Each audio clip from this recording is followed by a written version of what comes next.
The suitcase was gone, my wife's side of the closet was half empty, and the only thing she had left behind was a note so short that it hurt more than 1,000 angry words. I need some time away. Please don't call me. I stood in the silent bedroom staring at those 6 words, trying to understand how the woman I had shared 7 years of my life with could disappear without saying goodbye. She had told me 3 days earlier that she was planning a girls' trip with some friends, and I had smiled, kissed her forehead, and told her to enjoy herself. I never imagined she would leave without even waking me. But before I could decide whether to call her again, someone knocked on our front door. When I opened it, her younger sister Emily stood there with tears in her eyes, a small overnight bag in her hand, and a sentence that changed everything. Can I come in? Before we uncover what happened that night, if stories about love, second chances, and unexpected kindness touch your heart, please take a moment to like this video, share it with someone who believes people can change, leave a comment, and subscribe to Ripple of Kindness for more emotional stories about second chances. My name is Daniel, and until that morning, I thought my marriage was stronger than anything life could throw at us. My wife, Claire, and I had met when we were both struggling to find our place in the world. We built our home slowly, bought furniture one piece at a time, celebrated small victories, and dreamed about growing old together. But somewhere along the way, life became routine. Work became stressful. Bills became heavier. Conversations became shorter. We still loved each other, but I had started noticing a distance I couldn't explain. Claire laughed less around me. She stayed late at work more often. Sometimes she would sit beside me on the couch while scrolling through her phone, physically close but emotionally miles away. When she announced the girls' trip, I thought it might be exactly what she needed. I told her to go, relax, laugh with her friends, and forget about responsibilities for a few days. She smiled strangely and hugged me. I remember that hug now because it felt different. It was too tight, almost like she was holding on to something she was afraid to lose. The next morning, she was gone. I spent the first few hours convincing myself there was a reasonable explanation. Maybe she needed space. Maybe she was angry. Maybe she wanted to teach me a lesson about how disconnected we had become. But as the afternoon turned into evening, worry replaced anger. I called once. Then again. Both calls went unanswered. That was when Emily arrived. She stood on the porch trembling, looking exhausted. I stepped aside, and she entered without saying anything. She put her bag down and stared at the floor as if she was trying to find the courage to tell me something impossible. Finally, she said that Claire had not gone on a girls' trip. My heart seemed to stop. Emily explained that Claire had left town alone. She had told their mother she needed to make an important decision about our marriage, but she had refused to tell anyone where she was going. Emily had discovered the truth only that morning when Claire called her in tears. I wanted to be furious. I wanted to demand answers.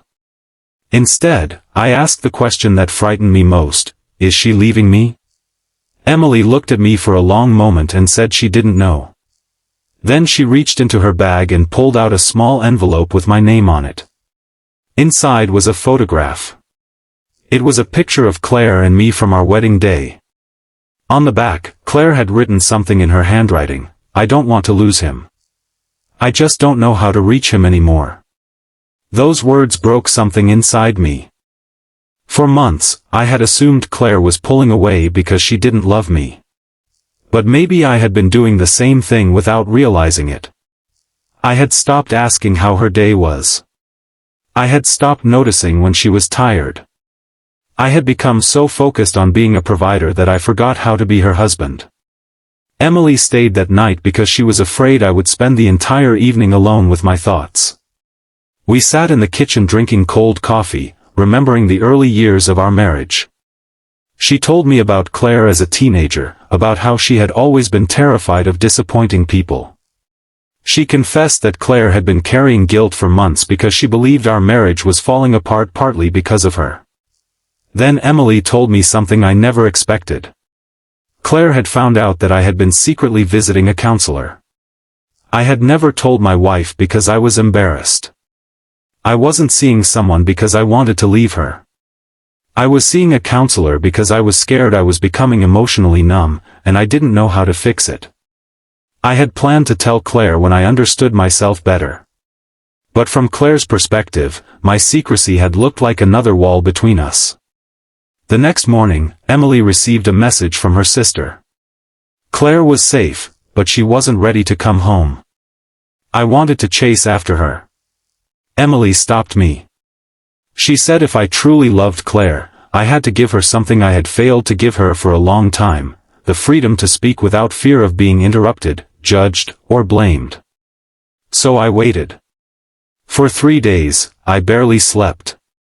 I cleaned the house. I cooked meals I couldn't finish. I looked at old photographs and realized how many moments I had treated as ordinary simply because I assumed there would always be another one. On the 4th evening, the front door opened. Claire stood there. Her eyes were swollen, and she looked exhausted. She placed her suitcase on the floor but didn't move closer. I wanted to ask where she had been. I wanted explanations for the silence, the lies, and the fear. Instead, I said the only thing that mattered. "I'm sorry." Claire began to cry. She told me she had left because she was terrified that if she stayed one more day, resentment would destroy whatever love remained between us. She hadn't gone away to punish me. She had gone away because she needed to hear her own thoughts without the noise of our arguments. Then she admitted something that surprised me. She hadn't stopped loving me. She had stopped recognizing herself inside our marriage. For the first time in years, we sat together without trying to win an argument. We talked until midnight. We talked about loneliness, disappointment, fear, money, work, family, and all the tiny wounds we had ignored because none of them seemed big enough to justify a serious conversation. Emily had quietly left before we finished talking. A week later, Claire and I began counseling together. It wasn't magical. We still argued. We still misunderstood each other. But something had changed. We started listening. Months later, Claire told me that the night she left, she believed our marriage was already over. She said the only reason she came back was because she realized she wasn't looking for a new life. She was looking for a way to repair the one she already had. And I realized something too. Sometimes love doesn't disappear all at once. Sometimes it gets buried beneath silence, exhaustion, pride, and unspoken pain. And sometimes one honest conversation can become the first crack through which hope enters again. Emily never forgot that night either. She later told me she hadn't come to our house to choose sides. She had come because she loved both of us and couldn't bear watching two people who still cared for each other destroy their marriage because neither knew how to ask for help.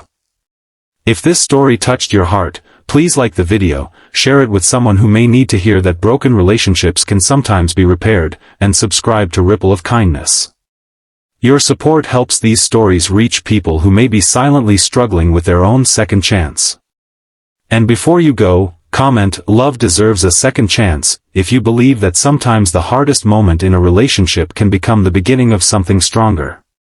Because Claire didn't come home because everything was suddenly perfect.